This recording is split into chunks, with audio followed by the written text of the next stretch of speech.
mazava topoko vavy topoko la manarady mipetrapetra fa karakara Rasta Madeleine amy chocolat debout mitsena lovolo atody anakiro anankitelo raha masakado manaraky zany siramamy lafarina de samy sa 50 grammes 75 grammes mozana fandanjana ny dobera ho atsonotsonika anatin'ny hafanana makaodim-boasary makirana ray de ampifasa misahirana tapasoty levira chimique 100 grammes chocolat kila teknika manifika tianao hita anaty mozika vitatsika fa t'enquête pas atody siramamy kapohana tsara berana tsonika manaraka fara lafarina levura azatonono ampina le odim-boasary de aroarony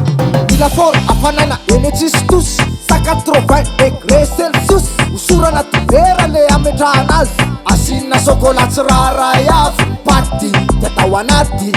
laforo malakilaky tsela be 15 minutes arem de vita ny choco Madeleine.